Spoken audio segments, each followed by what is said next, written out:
చూద్దాం. Israel Iran మధ్య దాడులతో పశ్చిమాసియా భగ్గుమంటోంది. ప్రతి దాడులతో ఇరు దేశాల మధ్య ఉద్రిక్తతలు పెరిగిపోతున్నాయి. ఈ క్రమంలోనే టెహ్రాన్ ప్రధాన ఆర్థిక జీవనాడైన ది సౌత్ పార్స్ క్షేత్రంపై దాడి చేసి గట్టి దెబ్బ కొట్టింది. ఇది ప్రపంచంలోనే అతిపెద్ద గ్యాస్ ఉత్పత్తి కేంద్రం. ఇప్పటికే టెహ్రాన్లోని ఇరాన్ అణు కేంద్రాలు సహా 150కి పైగా లక్ష్యాలపై విరుచుకుపడ్డ ఇజ్రాయెల్ ఈ దాడితో ఇరాన్ను భారీ దెబ్బ కొట్టింది.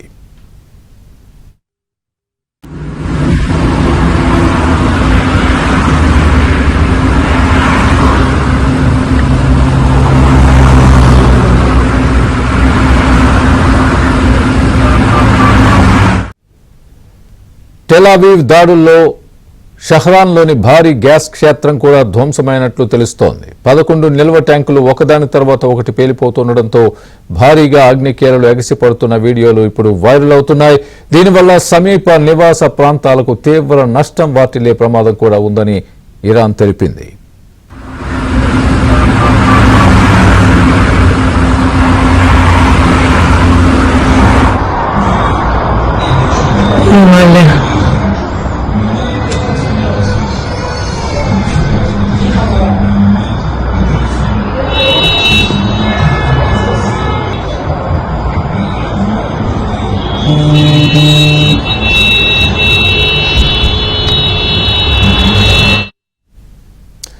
ఇరాన్ గ్యాస్ క్షేత్రాలపై ఇజ్రాయెల్ చేసిన దాడి ఇరాన్ ఆర్థిక పరిస్థితులపై తీవ్ర ప్రభావం చూపే అవకాశం ఉందన్న అభిప్రాయాలు వ్యక్తమవుతున్నాయి. ఇజ్రాయెల్ క్షిపణి ఓ నివాస భవనాన్ని లక్ష్యంగా చేసుకోవడంతో 29 మంది పిల్లలతో సహా 60 మంది మరణించినట్లు ఇరాన్ అధికారులు తెలిపారు. ఇజ్రాయెల్లోని గలీలీ ప్రాంతంలోని ఒక అపార్ట్మెంట్ భవనంపై టెహ్రాన్ చేసిన ప్రతిదాడుల్లో 4 పౌరులు ప్రాణాలు కోల్పోయారు.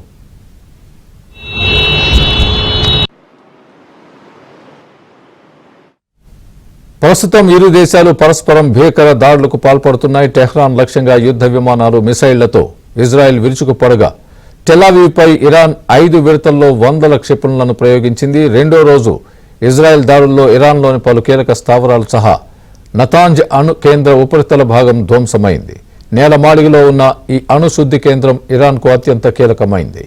టెహ్రాన్కు 100 కిలోమీటర్ల దూరంలో ఉన్న పోర్దో అణుశుద్ధి కేంద్రంలోనూ పేలుళ్లు సంభవించాయి.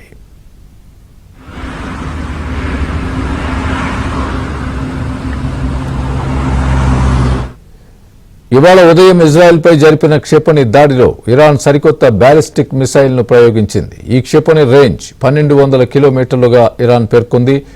దీని వార్ హెడ్ తన గమనాన్ని మార్చుకోగలదని, అందుకే ఎయిర్ డిఫెన్స్ వ్యవస్థల్ని ఛేదిస్తుందని వెల్లడించింది. కాగా ఇజ్రాయెల్కు అమెరికా సహకరిస్తోందని ఆరోపిస్తోన్న ఇరాన్ అణు ఒప్పందం చర్చలను తాత్కాలికంగా నిలిపేసింది.